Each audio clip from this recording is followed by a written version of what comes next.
Hi, I'm Sarah Gonzalez. Welcome to the news and why it matters. Glenn, what was the top story for you? How close to the edge we are. Okay, very optimistic. Stu? I guarantee it's very close. If Glenn's saying it's close, we're not like inland. I'll tell you that. We're in Kansas. I will go with whether we witnessed a blue wave the other night. Okay, Jason. Fixing our debt because this is not sustainable, and thinking of some out-of-the-box ways to do that, and more along the lines of like defense and where we go forward from there. All right. Before we get into all of that, I want to thank our sponsor, Brick House. Glenn no longer has to eat vegetables now because of Brick House. Yeah, I'm happy. That's a miracle I'm happy. worker. I wish I could have. I wish my mom was still around so I could say no. Not doing it. Not eating the broccoli or any of it. No. Well, I'm keeping that from my son forever then because I want him to still eat it just so he can get double no dose. salad bars in my life. I mean, do I look like a guy who's going to miss salad bars? No. But Brick House, they have a lot of different products, including From Dawn to Dusk that helps with energy. But they also have Field of Greens, which is what we're talking about. It's one full scoop is one full serving of organic fruits and vegetables. It tastes great. You can mix in water or milk or a smoothie, however you want to get it. What about like if you were to dip a mozzarella stick into sauce and then dip it into the Field of Greens? Be fine. I mean, Like that, you'd be getting your vegetables. You'd be getting your Best of all worlds, right there. I Drink can a little think over of ice cream. other I'm ways good. There we go. to do it. Over fettuccine Alfredo. Yes, I love it. I like the ice cream example better, although it might cancel it out. I don't know. It works, and you get your vegetables, and it tastes good. So Yes. You can go to brickhouseblaze.com and use promo code GREENS for 15% off of your first order, or you can text GREENS to 41411, and that is brickhouseblaze.com. Go get it now. Glenn. So I want to ask you, just let me ask the table, series of questions. Do you think this is not a problem, a pretty serious problem, or crisis level problem? Okay. Let's start with the economy. The economy staying stable with the debt and everything, the amount of spending, and now with the House going to the Democrats. How comfortable are you? Are we okay, kind of trouble, or crisis level? I think short-term kind of trouble, but long-term crisis trouble. When you say long term? I mean, 20 years. Okay. Wow, you are optimistic. Division and civil war. Are we in crisis level or? I think we're close to. I think we're somewhere in the middle, right? Like we're close to crisis trouble, but not to crisis level yet. I'll give you that. The press, truth, media, being able to find the truth, know what the truth is, being able to hear free voices. You know, they've just started a thing for the media now to where the reporters can report under a pseudonym. And yeah, there's a new service that is being put together with blockchain and everything else that you can report, but no one will ever be able to know who reported it. You work for this umbrella company that says we're vetting these, so this is good stuff, but they're afraid to say it. Okay? Wow. So are we or are we entering crisis zone? We're serious to crisis now. Yes. Faith. Wow, crisis. Yeah. Children, their education, their loss of meaning, the suicide rates. Crisis? Serious, I would say, but still not good. Okay. Certainly not a problem. Hasn't not been any of the answers here. Then Europe. Europe, China, Russia. South of France is still pretty sweet, but other than that, I don't know. Okay. I just, as I do my show prep every day, and I look at, hey, CNN is going to sue the White House. And then at the end of the day, I have to go home, and I'm driving home, and I'm thinking, what really matters? These are the things that were on my list. There's no place for the CNN. That's not a crisis. That's a trumped up crisis. The guy was rude. I just watched House of Cards, and they were. No, I'm not going to reveal anything. I'm not going to reveal anything.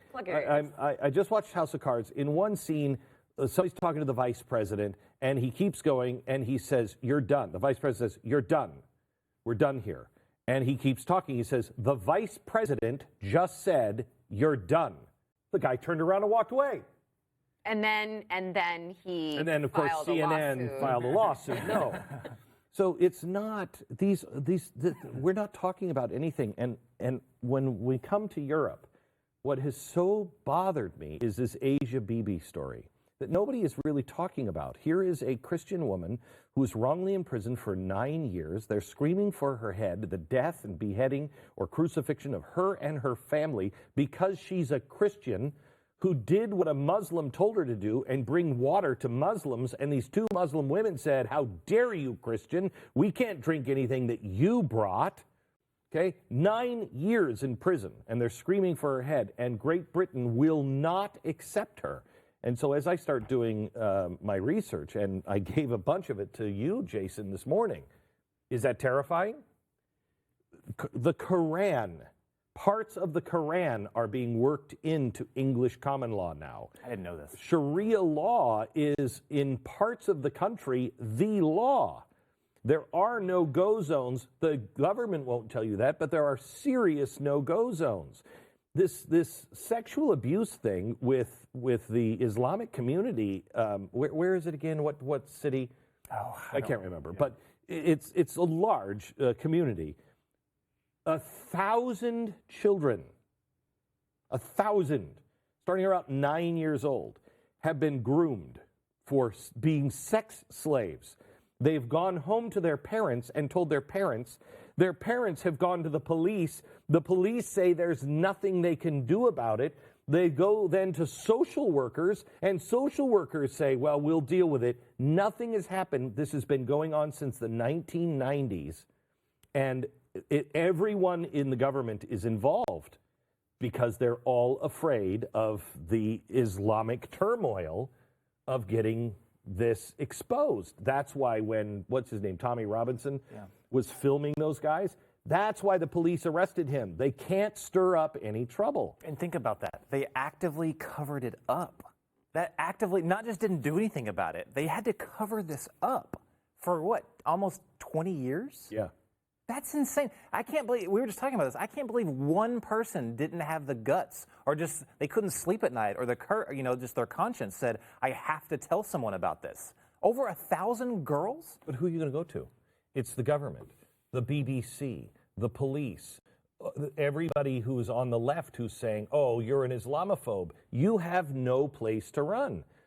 If England is that far gone, where they won't take in Asia Bibi, a woman who is so clearly in the right and so clearly in need of help from the English, if they don't take her in, they're not going to be a help in the future. They are gone.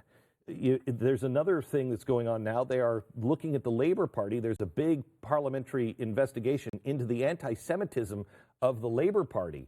It is rampant now in England. You couple that with the Islamicist viewpoint, you've got a toxic brew that England does not survive. What are we doing? Why are we talking about these things like, oh, they're going to sue? Shut up. Shut up. Start talking about the things and start saving the Western world.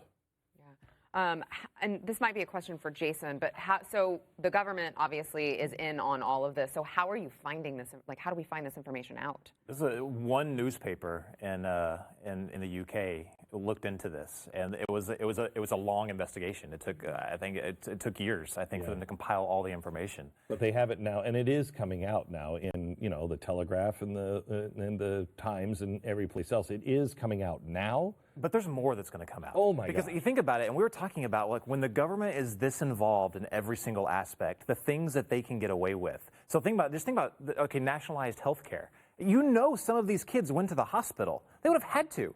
You read the description of how these kids were taken. They were stolen from their parents. They were drugged, and then they would stay for who knows how long in this rape game.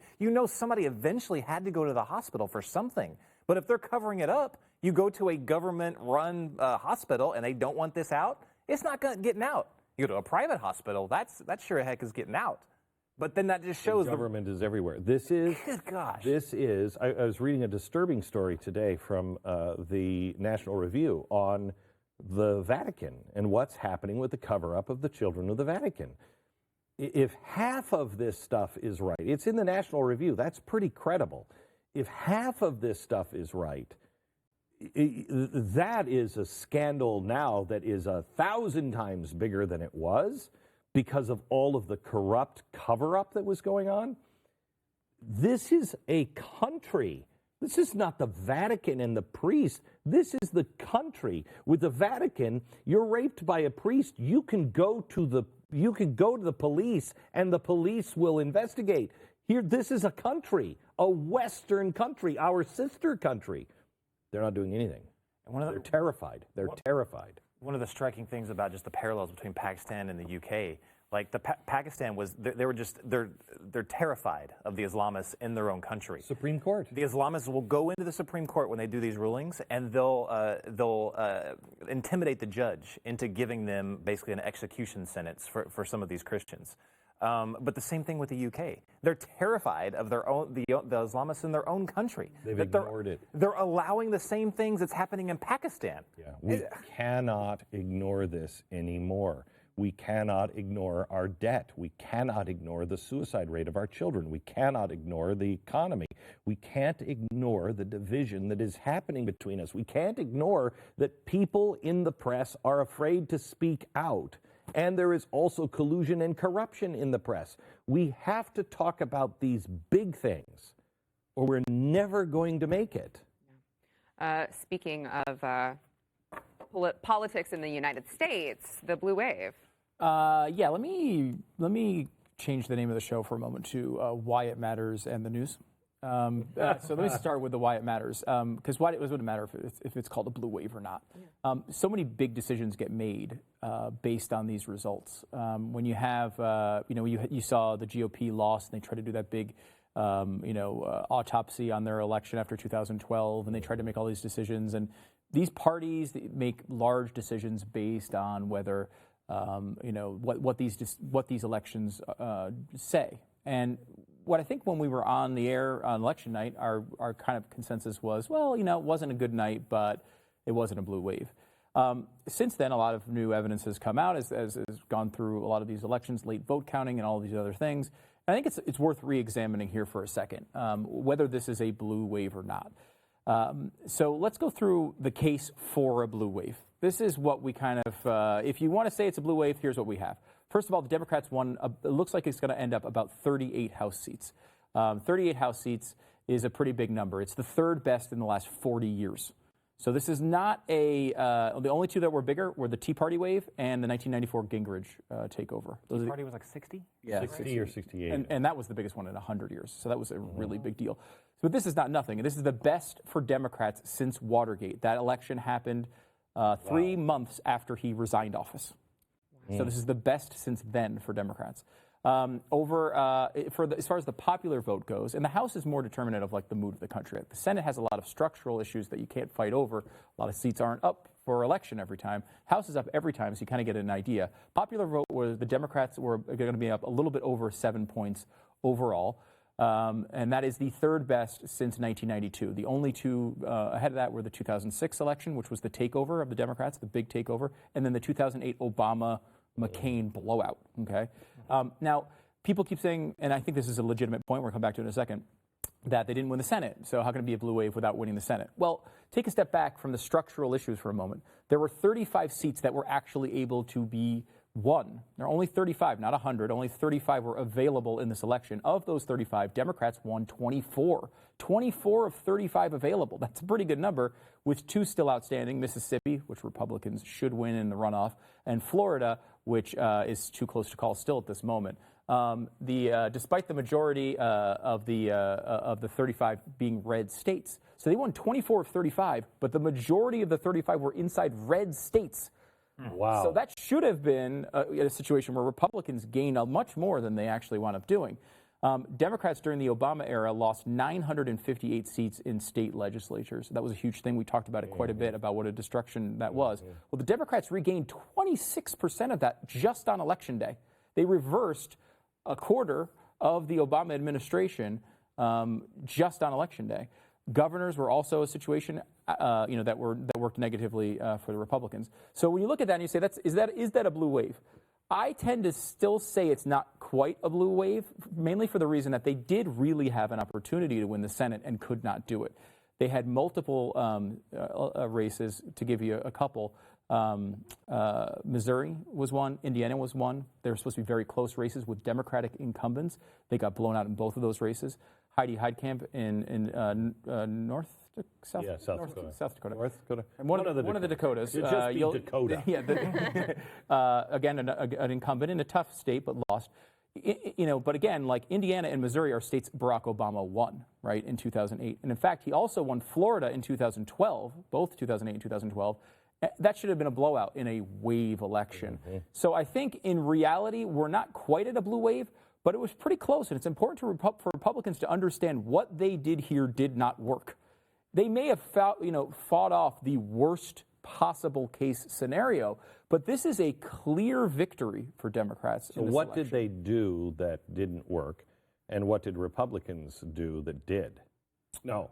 What did Democrats do that did? This is something I think that is probably a larger discussion. I'd love to get your thoughts on it too. But I mean, I think it's important to note that the Trump phenomenon, for whatever, and Trump very much tied himself to these election results, did not work as a positive for the vote. As we always say, the party in power usually loses seats in the midterm election. But again, as we saw, this is the third worst in the last 40 years or whatever it was.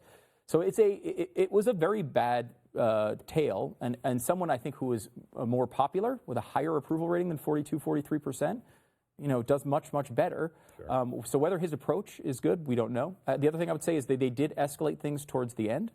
Tried to go into an aggressive tone towards the end. We talked about maybe praising the economy and bringing up the good things that have happened, and they didn't really focus on those. I think that may have been a mistake. So, I think that's a longer discussion. I know we don't have time for it now, but it's something we should revisit at some point. Yeah, for sure. By the way, you guys are depressing. Let's take a break. Listen, we haven't seen such an organized resistance from one party from day one.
Before we get into the next conversation, I want to thank our sponsor, Riduzone. Riduzone is something that you really want over the holidays I because... disagree with this. Do you? Yes. I believe I will absolutely not be taking Riduzone on Thanksgiving because I want to fit as much food as possible and pay respect to the pilgrim founders of this nation. But what about the day after Thanksgiving when you've gained like definitely. 20 pounds in a day? That's the day you need it. Right. You need a bounce back.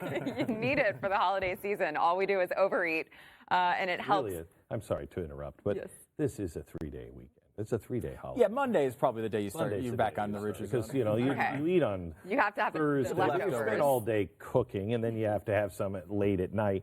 And the next day is all the leftovers. I think you meant 4-day weekend: Thursday, Friday, Saturday, Sunday. But back on Monday. But back on Monday hard. The point is you need Riduzone to get you through the holidays. Make sure you can boost your metabolism and the fend off those Christmas cravings. parties are starting. Yeah. Really, Go to Riduzone.com. really you can get January 30% off a 3-pack of bottles. That's a 3-month supply. Totals out to like $1.79 a day, And then which a is Super nothing Bowl. when you're investing in your weight and your Super Bowl health. parties in you guys February. are no help. Probably. Use promo code The Blaze at Valentine's Day, you have all the chocolate. RIDUZONE.com. Jason, our defense. Please, your top story. What was the name of the guy running for governor of New York, Libertarian candidate? Larry Sharp. Larry Sharp. So ever since I listened to your podcast with Larry Sharp, it's got me thinking on just like, Out of the box. Out of the box. Like new ideas are kind of infectious. Like once you start thinking about how can we, address budgetary issues here or, debt issues, all that stuff. And so I've been thinking about it. And I was thinking about it a lot more in terms of like, our defense budget. It's absolutely insane. It's absolutely insane. We are by far the largest, spenders on defense in the entire world. Most of the other, there's no superpower anymore, but regional powers combined, add them all up, and we're still spending more than they are. So there's definitely places where we could cut back on our defense spending. The problem is that we're locked into agreements that happened after World War II.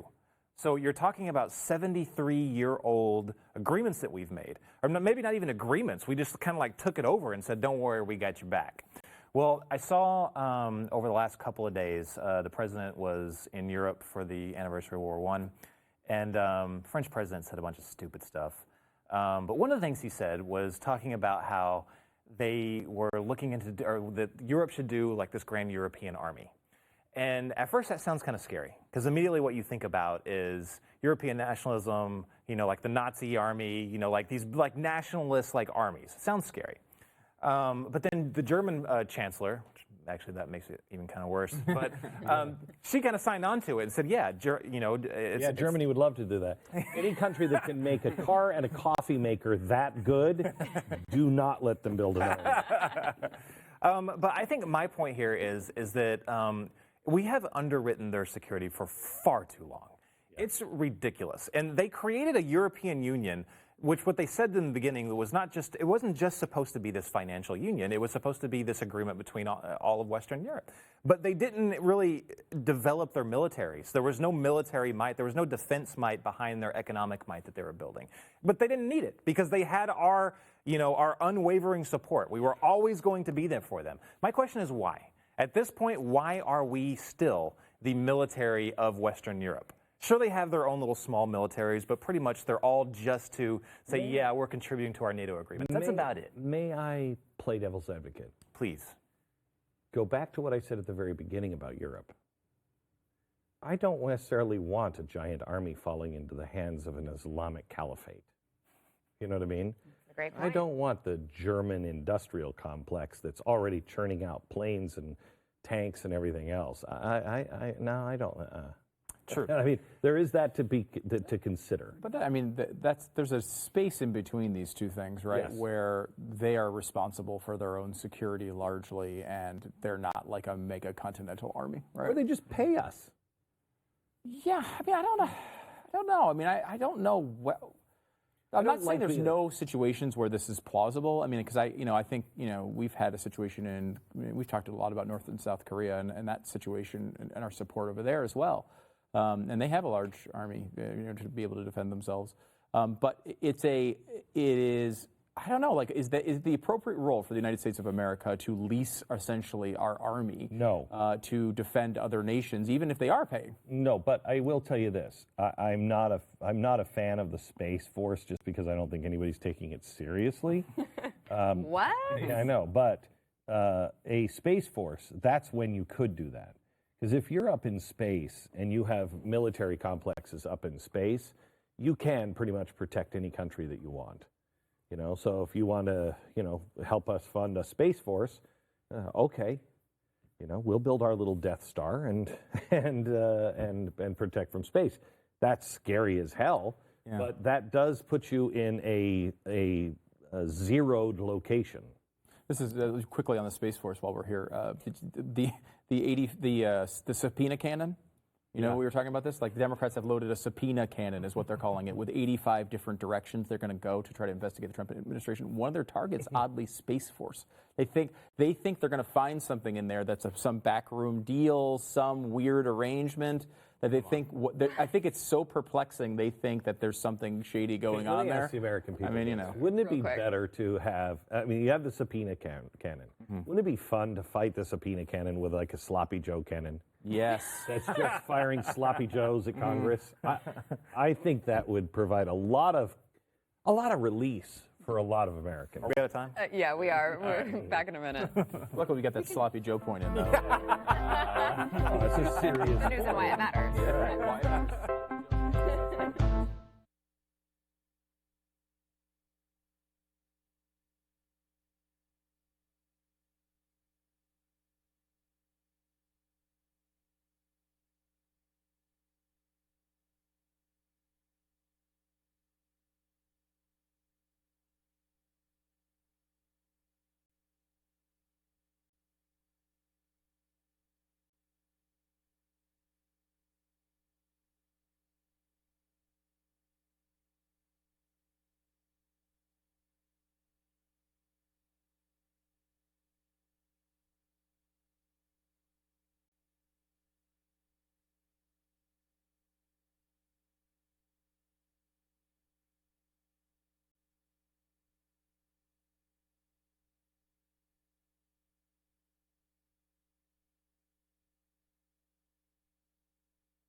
We're spending it in the wrong Glenn, place. did I hear that you are going to give away, you're going to fly someone in here? Yeah, tomorrow, for the M1 fundraising ball, we are giving away a brand new car. We're asking people to buy a raffle ticket.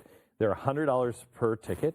If you buy one today, tomorrow morning, I'm going to get on the air and I'm going to pull from all the names of people who bought one just today. We're going to fly you down. You're gonna spend the afternoon with us. You're gonna sit at Stu's table. You're gonna hang out with everybody. I never approved that part of this concept. Well, you just got kicked out. Yeah. You're gonna sit. I'm not even gonna have a seat. Huge. That would be a huge thing to win. You can go to mercury1.org/M1ball. You'll have a seat. And you don't have even if you don't win, join us at the M1 ball. We're all going to be there. It's gonna be fun. Yes. It's gonna be fun. And we'll see you guys in overtime. Yep.